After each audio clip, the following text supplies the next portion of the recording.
Hi, Home Skillets. It's Ms. Shepard here, coming to you to talk about our Bringing Words to Life vocabulary practice.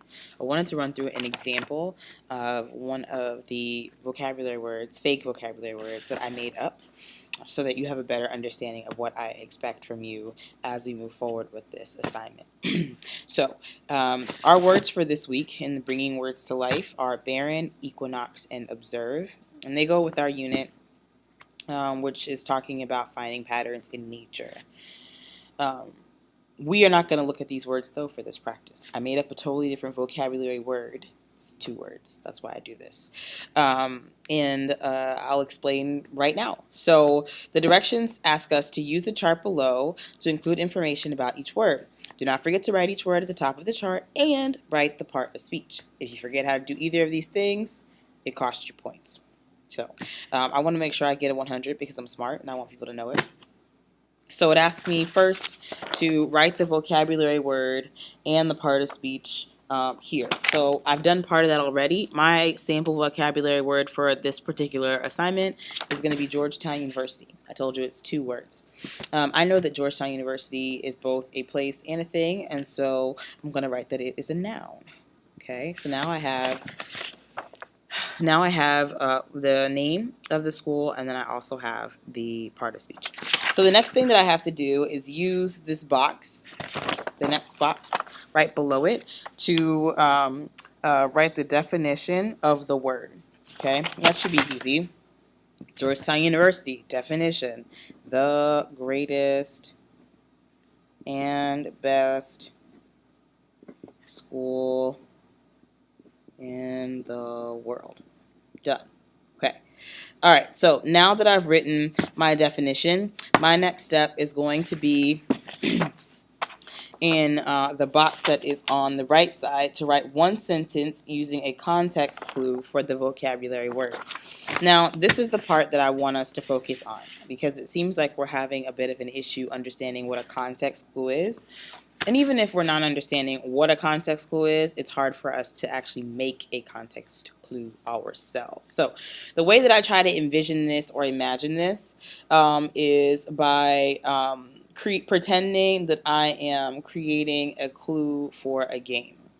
And so there are lots of clues that I could come up with here without saying Georgetown University or even either of the words. Okay, so I might say something like a school with blue and gray colors. That's one example of one example of a clue that I could use if I were making a crossword puzzle or playing a game with someone where I couldn't actually say the vocabulary word Georgetown University. Another clue that I might come up with in this case is the school where Allen Iverson played basketball. And then I'll have 2 clues. I'm only requiring that you write down 1, but I just want us to get into the habit of practicing how to make up these clues. And so I talked through 2 different clues that I would write in my box. So again, when we're creating our context clue, we want to actually write out some sort of phrase or sentence that tips the reader off as to what the vocabulary word would be without actually saying what the vocabulary word is. That's the important part. Okay, so we want to keep that in mind as we move forward. The last thing that we can do here is we can draw a picture representing the vocabulary word. So in this case, when I'm thinking of what Georgetown represents to me in an image, it's kind of simple for me, and so that's okay. The point of this isn't to make some sort of complex picture. It's just to be able to associate quickly an image with whatever the vocabulary word is. So I'm going to draw this in front of you. Don't ruin my drawing skills. Okay? You guys can come in. I'm filming a thing, friends. Okay. So let's try it like this. Don't judge me.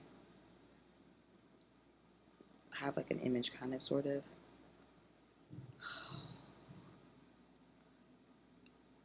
Okay, okay, that's kind of it. That's kind of it.